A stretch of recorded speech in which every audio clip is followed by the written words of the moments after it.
Bonjour, aujourd'hui on va vous apprendre à distinguer, différencier les différentes sortes de jambon qu'on a.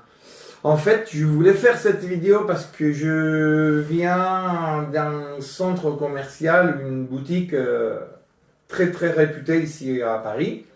C'est dingue, c'est incroyable comme on peut avoir autant de fraude dans ce monde de pack delivery, dans le jambon en général, et ça dépasse déjà je sais pas comment je peux dire, mais bon, en tout cas, ça m'énerve parce que les gens, évidemment, on ne peut pas tout savoir, on ne peut pas tout connaître. Tu ne peux pas faire attention de vin, foie gras, jambon, des huîtres, du caviar, etc. Donc, il y a beaucoup de profiteurs qui abusent. Et abusent, ils font des fraudes. Et aujourd'hui, je vais essayer de vous apprendre un petit peu plus sur le jambon. D'accord? Alors, il faut savoir, jambon ibérique, pata negra, porc noir, c'est rien du tout pareil. Déjà, la race ibérique, c'est particulier au monde, ça n'existe pas une autre race comme l'ibérique, parce que nous, on est au sud-ouest de la péninsule ibérique, chez nous en été c'est très sec, donc le porc ibérique, il a la capacité de s'égaver des glands, des chênes, pendant que les glands sont mûrs et tombent des arbres, d'accord? Il mange entre 8 et 10 kg de glands par jour pour prendre des réserves et pour l'été. C'est-à-dire, tu mets une autre race de porc qui ne soit pas ibérique, évidemment, il va manger des glands. Sauf que, pas autant, parce que ce n'est pas son métabolisme, ce n'est pas sa physionomie. Donc déjà, la race ibérique, c'est particulier. D'accord?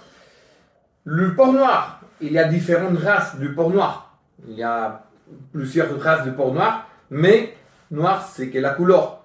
Tout le noir, c'est pas bon. Il faut voir l'alimentation, l'élevage, l'affinage, les ingrédients, parce qu'il y a beaucoup, la plupart, avec des conservateurs, des nitrites, du sucre, etc. Donc, porc noir, c'est pas un rapport de qualité. Il faut voir les ingrédients, il faut voir l'affinage, etc. Jambon ibérique, il faut voir les pourcentages de la race. Je reviens sur l'ibérique. Donc aujourd'hui, on va se concentrer sur l'ibérique, d'accord?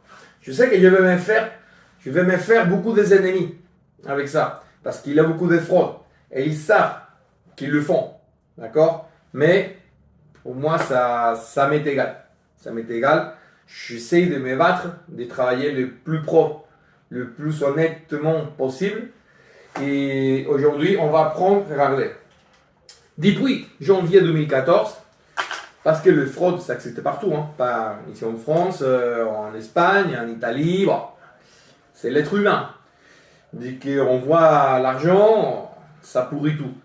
Donc, bon, de janvier 2014, ils ont créé une loi qui s'appelle la norma del ibérico, la norme de l'ibérique. C'est un Real Decreto depuis janvier 2014 où on a mis différentes couleurs de bagues. Sachez, les vrais pata negra, bague noire. Bague noire. Pourquoi? Parce que la bague noire, ça va nous indiquer que le porc, il est 100% pur des races ibériques et il est élevé dans le bois des chênes. Minimum 60 jours. Ça, c'est autre chose.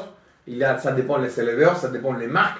Ils le laissent que ces 60 jours permis pour la loi à liberté dans le bois des chênes. Par contre, il y a certains éleveurs, certaines marques qui le laissent à liberté toute l'année, mais rappelez-vous que chez nous, c'est très sec en été, il faut le nourrir aux céréales. Donc, c'est à la fin de la saison des glands, à partir de décembre, qu'on peut commencer à ramener les cochons aux abattoirs. Donc, bon, on va se concentrer sur la pureté de la race et l'alimentation. Pata negra, bague noire. Bellota, bague rouge. C'est quoi la différence? L'élevage, c'est le même. C'est dans le bois de chêne, minimum 60 jours. D'accord? Bellota, ça veut dire gland de chêne. Ok. Ça, c'est pur des races ibériques. Ça, c'est pas un jambon, c'est pas un porc 100% ibérique. Ça, il y a un croisement avec une race qui s'appelle Duroc. Duroc, c'est Duroc Jersey, pour être plus concret. C'est une race autochtone de Californie, en Amérique, aux États-Unis. Et c'est un porc beaucoup plus grand pour avoir beaucoup plus de rendement. Beaucoup plus de rendement. Les portées, ils sont plus nombreux, il a plus de porcelets. Et donc, à niveau des viandes, on va avoir plus de volume. Donc, ça, il a mangé des glands, mais sachez, c'est pas pur des races. C'est pas un pata negra. Ça, c'est un pata negra. D'accord? Après, on revient. Cebo de Campo, bague verte. Cebo de Campo, c'est-à-dire, c'est un porc élevé à liberté ou semi-liberté, mais on a complémenté l'alimentation avec du céréal. D'accord? Cebo Campo. Et la vague blanche, c'est un jambon de cebo. Cebo, ça veut dire céréales. C'est un porc en élevage intensif. En fait, pour être plus concret, plus exact, la loi permet d'avoir minimum 12 mètres carrés par cochon. Tu peux voir cette bague blanche. Donc, c'est un porc élevage intensif. C'est vrai qu'il y a des fermes qui lui sont se bouger quand même, mais ils sont enfermés. D'accord? Ils sont enfermés dans une ferme, donc voilà. Cebo. Cebo, c'est la plus bas de gamme. C'est pas de pata negra. Hein, monsieur? Vous savez de qui je parle? C'est pas de pata negra. Les pata negra, c'est la bague noire, 100% pure des races ibériques. Cebo, pata negra, jambon ibérique, cebo. Pata negra, c'est afro. Ça n'existe pas. C'est impossible. Si après, c'est vrai que la loi, c'est en Espagne. Ça, on est en Espagne. Et cette loi-là, c'est à niveau national. Ici, c'est vrai, les gens, s'ils vous trichez, ils savent. Hein. Ils savent qu'ils trient. Ils essayent de s'échapper parce que pata negra, la traduction, ça veut dire pas noir. Mais pas noir, c'est la couleur. C'est pas la pureté de la race qui dit la loi. C'est pas l'élevage qui dit la loi.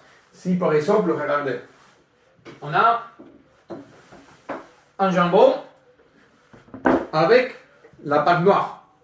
Mais c'est pas un pata negra et c'est même pas un ibérique. Parce que la bague, elle n'est pas ni blanche, ni rouge, ni vert, ni noir. Donc c'est un porc des races autochtones de chez nous, mais on n'a pas le droit à avoir l'appellation ibérique. Ni pata negra, monsieur. Pata negra, il a la patte noire, mais c'est pas un pata negra. D'accord? Donc ça d'un côté. Après aussi, vous pouvez voir, parce que il y avait malin. Par exemple, là, on revient, regarde ici, petit.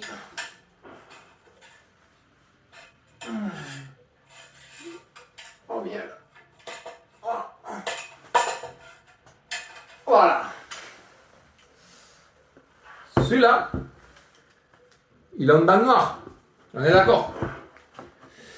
Mais c'est pas la bague noire de la Sicile. Ça, c'est pas un pata negra. Nous, on ne le marque pas comme pata negra. C'est marqué Grand Réserve. Grand Réserve et Javi Manfredi.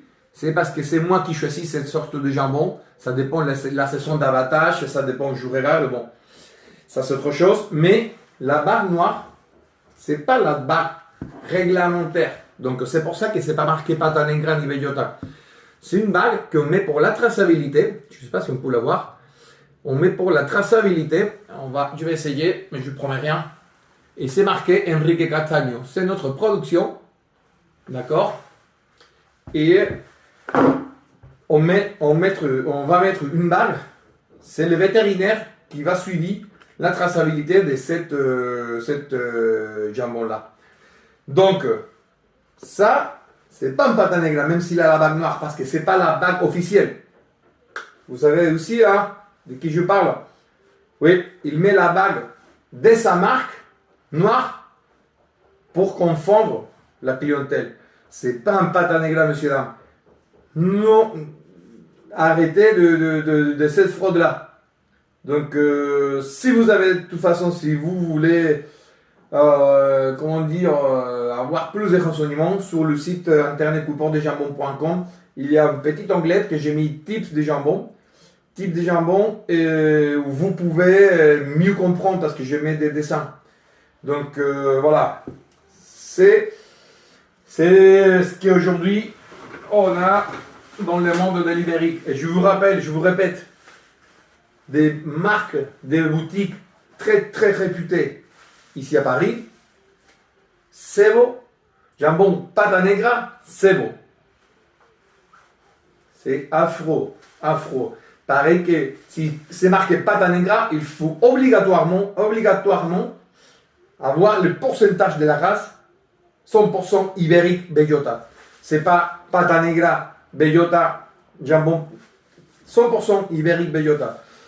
Je suis un peu énervé parce qu'il y a beaucoup sur internet, sur les boutiques, je vous répète, des magazines très prestigieux qui ils sont pas au courant.